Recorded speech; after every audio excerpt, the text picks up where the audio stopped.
Salutare dragi prieteni, sunt Adi Popescu și astăzi o să facem liniuțe pe circuitul de la Adâncata.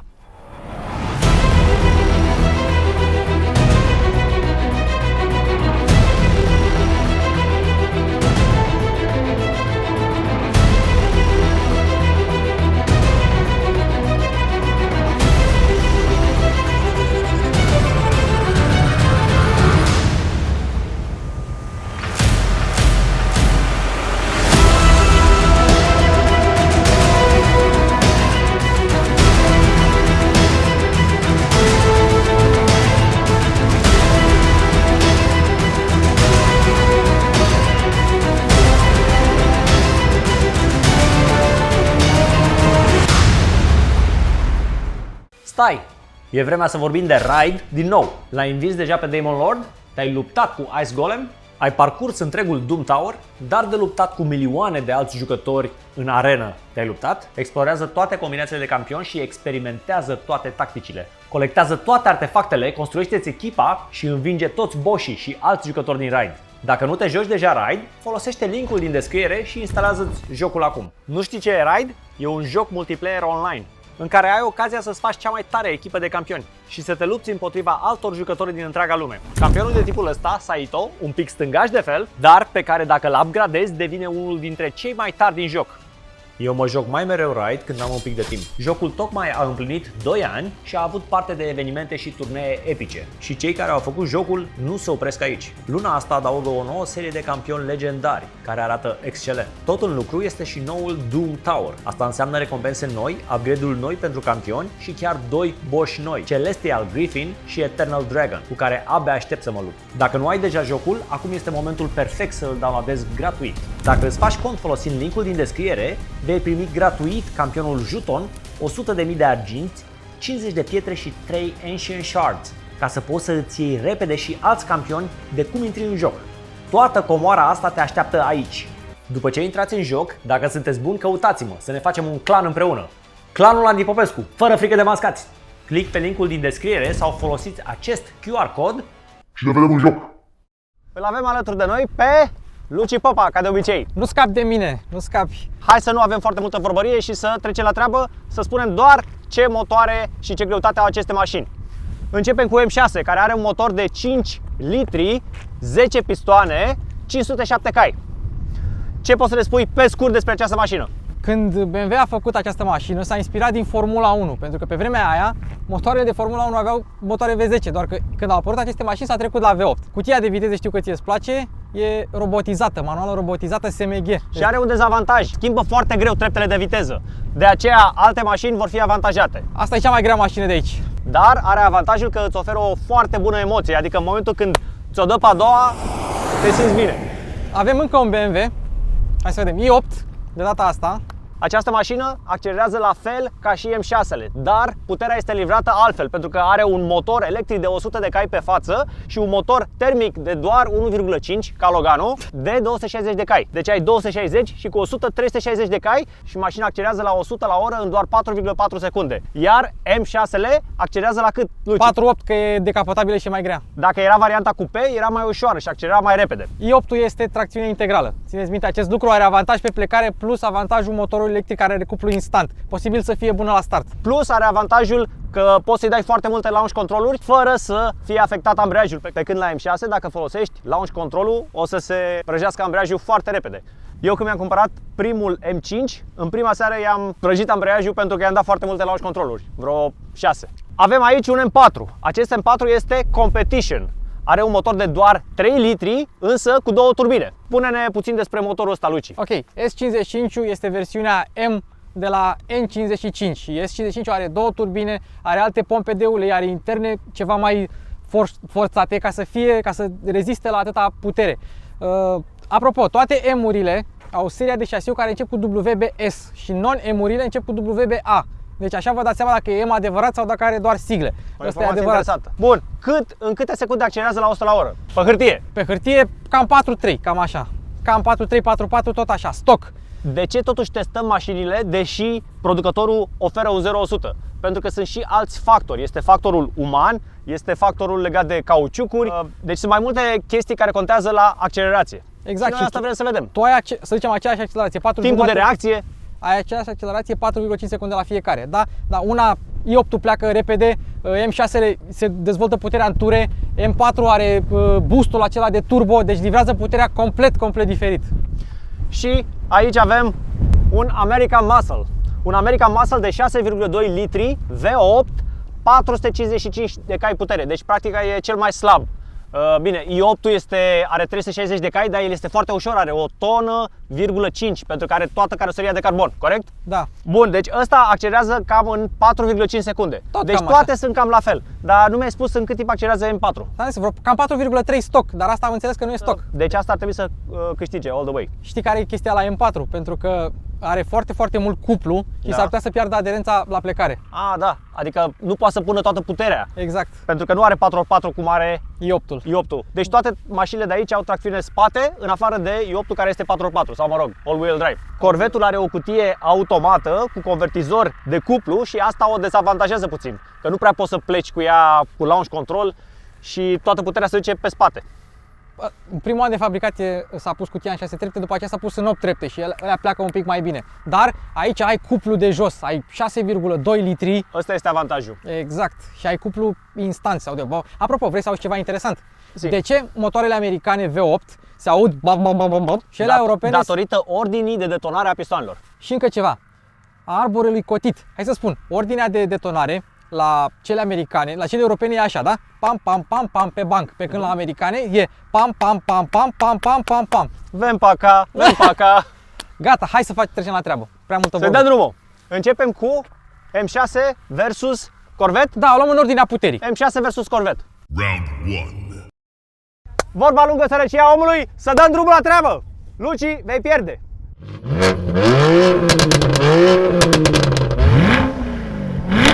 Three, two, one, go!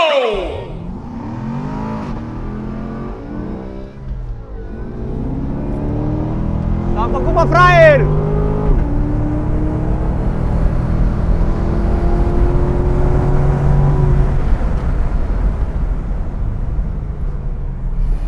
Ce ai făcut, Luci? Ce-a fugit spatele. American Muscle. Deci, mașina efectiv a pierdut aderența pe față. M-am trezit în drift, m-am trezit în lateral și a trebuit să o controlez. E o senzație foarte mișto. Nu știe, bă, ăsta să-i dea. Nu știu, așa e haterul, s-a lăudat că E în varză, piticul. Aoleu! Îți scot șocul din motor din cap, îl scot. Andy, mașina lui Andy e mai grea. Are mai multă greutate pe roți, are mai puțin cuplu și pune mai bine. Am 2200 de kg. 2200 de kg. N-ai atâta, ai undeva la 1900. Nu, am 2200 de kg. Îți spun cam 2000 și ceva. În talon am 2000. Îți arăt talonul acum. Arată-mi-l, îl vedem. Wow. Arată. Hai, încă una. Hai, eu sunt gata. Round 2. 2, 1, go! Hai că te fac! Ți-am dat-o!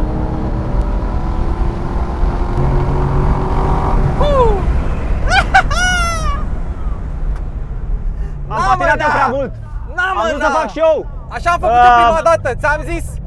1 la 1, hai să vedem. Mai dăm. 3, 2, 1, go! Ce i-am dat-o! Ce i-am dat-o!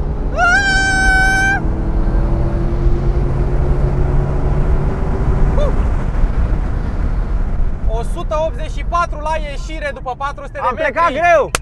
Am plecat greu, ce să fac? Ce-a plecat greu? Am pierdut. Ce-a plecat greu? Am plecat eu bine, am plecat blană. Blană am plecat. 3, 2, 1, go! A furat startul, dar îl iau! Hai mă, îl iau! A furat startul. Am făcut, mă! Am început și eu puțin Ai startul. furat startul. Ok. Am început și eu puțin startul. Luci, ești gata? Gata. Ești gata să iei bătaie? Ai vrea tu să... Hai că ți-o dau și acum. Vedem noi. Băi, tu nu înțelegi că te-am lăsat? Am vrut să fac show. Mi-am luat-o, asta e. Ai plecat primul, ce să mă... Ce am plecat, mă, primul? N-am plecat, uite-te pe camere. Chiar n-am plecat primul. Am plecat primul. Eu am pierdut start. Bă, trebuie să pleci imediat după ce lasă mâinile jos. Las că vezi tu acum. Final round. 3, 2, 1, go! Ce i-am dat-o? Ce i-am dat-o?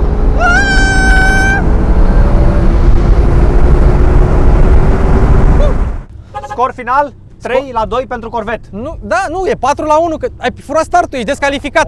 O fracțiune de secundă nici se pune. Trebuie să ne Nu se uităm pe pune. cameră. Aveai o lungime de Trebuie să ne mașină uităm pe când eu am cameră. plecat. Ne uităm. Deci editorul o să pună aici montajul de când a lăsat ea. Dacă am plecat eu cu o fracțiune de secundă sau cu Ai ceva. plecat, da. Pe Vezi că care e- o scădem, o scădem. Nu o scădem. O scădem da. din final. O scădem din final. Vezi că Corect. editorul e al meu. Bun, cum ți s-a părut Corvette-ul? De ce ai Deci- plecat mai prost și mai bine? Prima dată am plecat prost pentru că nu mă așteptam să fugă atât de tare și a trebuit să o controlez. Nu ești obișnuit cu mașini de astea. Nu sunt, am condus și... Glumesc. Așa, bun. Așa? A doua, a treia și a patra oară, adică cele 3 victorii ale mele, am plecat super bine. Da. Am avut viteză maximă la ieșire 184 după 400 de metri. Iar a cincea oară am plecat prost și tu ai furat start. A fost o fracțiune de secundă, men, o să vezi pe, Da, pe o să vedem editare, pe camere, nu? Pe bune, da, că nu. nu e ca și când a furat mult startul. Deci mașinile sunt cam la fel. Doar a doua oară, când eu am patinat foarte mult, mi s-a părut că mă depășești și asta m-a surprins. Eu am plecat foarte bine atunci când tu ai patinat, eu m-am dus rachetă. Ok, dar să ținem cont că eu am motor de 5 litri și tu ai un motor de 6,2 litri. 6-2, altfel distribui cuplu și am o Și cutie cu mai bună. ditai pistoanele, V8. Da. Și eu n-am băgat launch control. Bine, nici tu. Nici eu. Da. Eu. De ce să fiu? Deci nici eu. Dar cred că ai cauciucuri mai bune și, na, ce să zic, fuge și Corvette-ul. Fuge Nu se sărăcia. duce, nu mă așteptam, sincer. Da? E foarte smooth. Între a treia și a patra are o schimbare destul de violentă, da. Dar el are un performance shift, ai văzut? Da, am El văzut. știe când te dai la curse și îți schimbă mult mai repede. Am trecut pe track. Vezi, și atunci eu pierd la schimbarea asta, că asta e o cutie veche de 15 ani. Da. Asta da. e, și asta e mai nou, Să are știi că 5-6 ani. generația asta de cutie e mai vechiuță, dar a fost și ea adaptată pentru Corvette. Da. Ce să mai ai câștigat? Hai acum să... Hai, alegeți, te las pe tine să alegi. Eu merg cu M4 și tu cu Corvette. Sau vrei să mergi tu cu M4? Nu, alege tu, hai. Hai că merg cu M4. Merg cu M4. Mergi tu cu M4 Da, și eu merg tot eu cu Corvette-ul? M4. Da. Hai. Că ești obișnuit cu el. Da, sunt obișnuit cu el. Hai.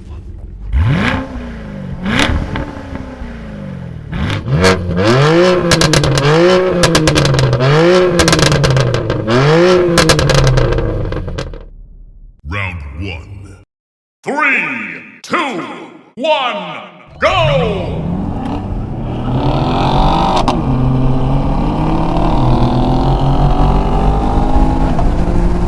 N-am nicio șansă! N-am nicio șansă. 210. Wow. Am ars. Deci am plecat mult mai bine, dar degeaba. Este destul de clară situația. Nu prea ai ce să-i faci la M4. Nu Dar prea. bine, este un M4 competition. Poate un M4 stock, poate l-ai fi ars.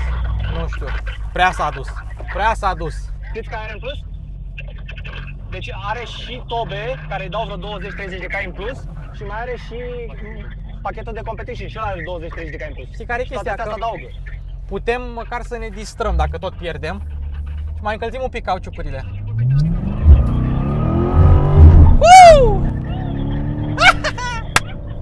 Așa înseamnă să pierzi cu stil. Round 2. 3, 2, 1, go! A plecat primul! Mă duc peste el.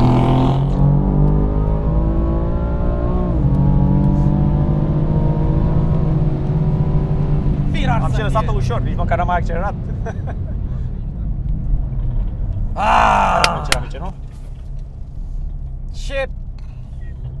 Am plecat mai bine. Am avut o mini șansă am avut. Iar Lucio, să plec mai bine. Am plecat mai bine, Dacă dar m-am vreau. făcut. Trage bine și Corvette-ul. Da, trage.